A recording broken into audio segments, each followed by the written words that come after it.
retail workers, what was your get the F out experience with a customer? I was 18 and worked at a local grocery store called Riverside Market in the produce department. Beyond the regular duties of stocking shelves, rotating inventory, and helping customers find specific items, we made fruit trays on weekends. Nothing fancy, just a variety of cut fruit arranged in large red bowls that we'd wrap in plastic and sell for parties or family gatherings. It was a Saturday night, and I was working the closing shift with my coworker Marcus, who was 16. Marcus was one of those genuinely nice people who made the job bearable. He'd go out of his way to help customers, always had a smile on his face, and never complained even when we got stuck with the worst tasks. I legitimately admired how patient he could be with even the rudest customers. Around 10:15, maybe 45 minutes before we closed, this guy came walking up to the produce section. He was maybe in his early 40s, wearing a polo shirt and khakis like he'd just come from some business casual event. He looked at our display of pre-made fruit trays and then flagged me down. "I need a fruit tray with specific fruits," he said, not bothering with any pleasantries. I explained that we unfortunately didn't make custom trays. We only had what was already prepared and displayed. It was late, we were about to close, and custom orders needed to be called in ahead of time anyway. Marcus overheard the conversation from a few feet away where he'd been breaking down cardboard boxes. "It's pretty slow tonight," he said, walking over with that friendly smile of his. "I can make one for you real quick. What fruits do you want?" The guy rattled off a list. Strawberries, pineapple, grapes, cantaloupe, and honeydew.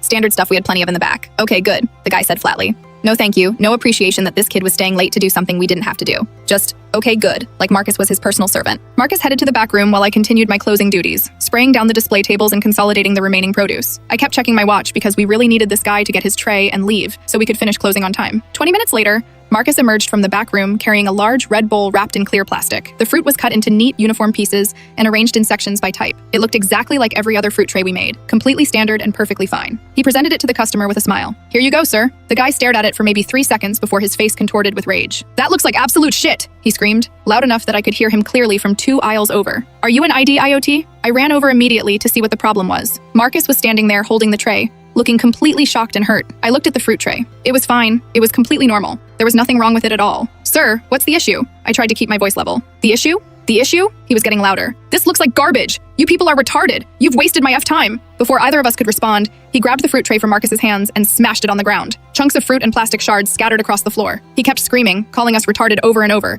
his face red and spit flying from his mouth. Something in me snapped. This asshole had made Marcus go out of his way to help him, had insulted a kid who was just trying to be nice, and was now having a full meltdown over nothing. "Get the F out," I said, my voice shaking but loud. He turned on me, stepping forward with his chest puffed out like he was ready to fight. This 40-something-year-old man squaring up to fight teenagers over a fruit tray. The absurdity would have been funny if I wasn't so angry. Our night manager, Craig, and 2 other employees from different departments came running over, drawn by the shouting. They all started yelling at him to leave immediately. He backed toward the sliding doors, pointing at all of us. "I'll be back for all you retards." Then he turned and ran out into the parking lot. The whole thing was captured on the security cameras. Craig called the police right away because of that threat, and they took it seriously. Apparently, when they tracked the guy down later that night, he also had outstanding warrants for unpaid fines or something. They arrested him on the spot. "Hope the fruit was worth it, asshole."